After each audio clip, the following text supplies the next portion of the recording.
मुंबई के एक डॉक्टर, जानी मानी eye specialist doctor Devanshi Shah ने एक ऐसे मुश्किल ऑपरेशन को अंजाम दिया है जिसे करना शायद ही किसी के लिए मुमकिन था।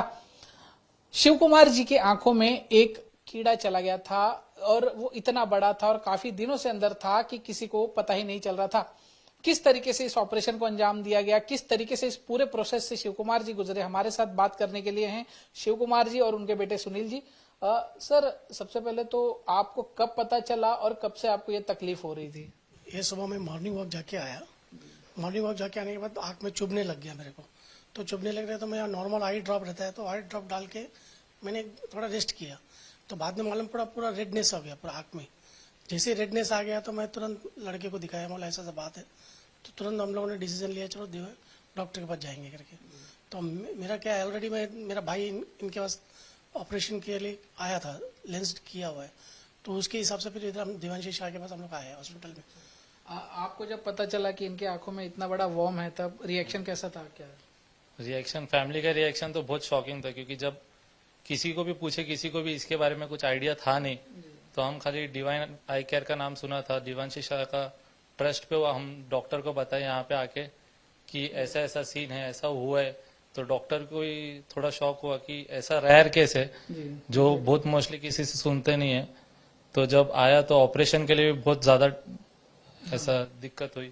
ये ऑपरेशन किया है डॉक्टर देवांशी शाह ने। कितना मुश्किल ऑपरेशन था, क्या इसके अंजाम हो सकते थे अगर समय रहते इस बात का पता नहीं चलता? तो इस पर हमारे साथ बात करने के लिए हैं डॉक्टर देवांशी शाह। मैम, एक ऑपरेशन आपने किया, काफी मुश्किल माना जाता है इस ऑपरेशन को, क्योंकि आंख जो काफी सेंसिटिव ऑर्गन है एक बॉडी का, उसमें से एक कीड़ा निकाला 10 सेंटीमीटर लंबा। कितना मुश्किल ऑपरेशन था? मुश्किल ये रहता है, पहले तो एकदम रेयर बीमारी है, जैसे कि डायग्नोसिस लेके ट्रीटमेंट और तुरंत एक्शन नहीं लिया तो ये वर्म कहीं और भी जा सकता है। ये कब पता चला और कैसे पता चला? किस तरीके के टेस्ट हुए या तुरंत पता चला? पेशेंट आया, जैसे कि उसकी आंख में दर्द हो रहा था और उसे लालाश हो रही थी, सूजन दिख रही थी। तो देखते ही जैसे हमने चेकअप किया, हमारे माइक्रोस्कोपिक व्यूइंग सिस्टम होती है, हमें कुछ मूवमेंट दिखी ना। ये किसी ने देखा नहीं है तो उसको स्ट्राइक नहीं होगा कि ये आंख में कीड़ा हो सकता है। तो तुरंत ही ताबड़तोड़ हमने पेशेंट को एक्सप्लेन किया।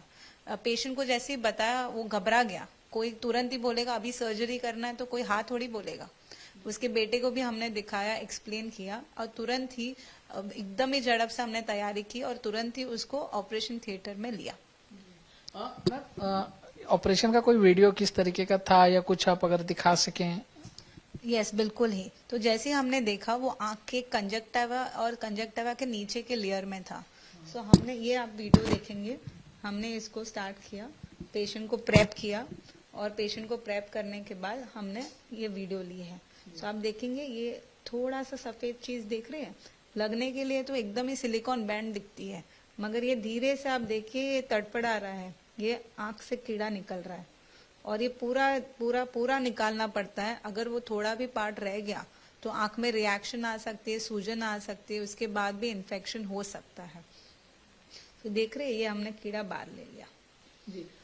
ये इतना लंबा था और पता चला ये जिंदा था, एग्स थे कुछ?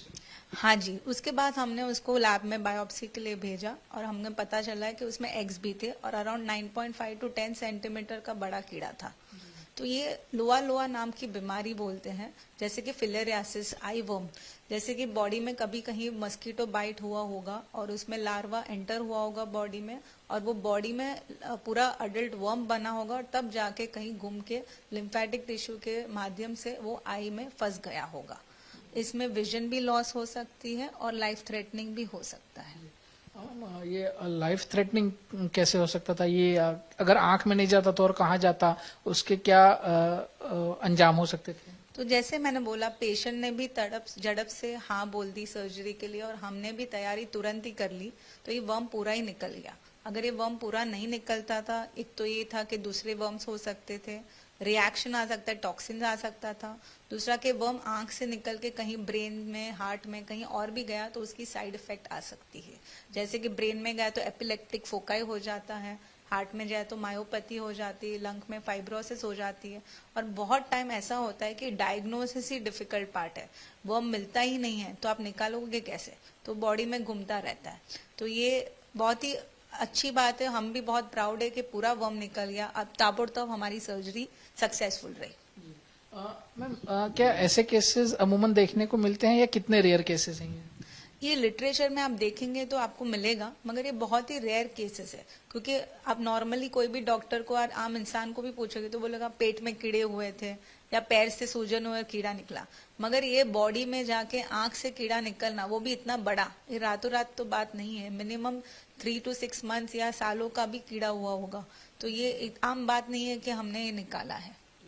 बिल्कुल। मैम एक आखिरी सवाल, इस तरीके के चीजें अमूमन पता नहीं चलती अगर आप डॉक्टर के पास नहीं आते समय पर, तो लोगों को पता चले, या एक तरीके से लोगों से क्या अपील करेंगे, क्या मैसेज करेंगे कि वो इस तरीके की चीजों का ध्यान रखें? बिल्कुल त्रिपाठी जी, बहुत बढ़िया सवाल पूछा। आज हम क्या करते हैं कि कभी भी लालाश हुई या आंख में पानी हुआ कि कुछ भी हुआ तो ड्रॉप डालते रहे। हमारे पास काफी टाइम पेशेंट आते हैं, हफ्ता 10 दिन महीना डालते हैं और फिर बीमारी पता चलती है। तो जैसे बुखार आता है उसका कारण ढूंढना चाहिए, आंख में भी अगर पानी आ रहा है और लालाश हो रही है तो उसका कारण ढूंढ के उसका ट्रीटमेंट करना चाहिए। बिल्कुल। तो अगर ऐसी कोई दिक्कत होती है तो घर पे इलाज ना करें, इसका सबसे सटीक तरीका यही है कि तुरंत डॉक्टर से संपर्क करें, ताकि समय रहते उस चीज को डायग्नोस किया जा सके, उसका सही इलाज किया जा सके। कैमरामैन साहिल चौहान के साथ दीपेश त्रिपाठी, मुंबई, आज तक। गर्मियों की छुट्टी होने वाली थी, मेरे पापा आने वाले थे, तो हम लोग सभी खुश थे, तो मैं एक बेड पे चढ़ के डांस कर रहे थे, डांस कर रहा था, लेकिन वो पहले ही आ गए। फ्रीज। तो मैं उस समय तो कंटिन्यू नहीं कर सकता था ना, तो फ्रीज फ्रेम टाइप का हो गया। कसम पैदा कर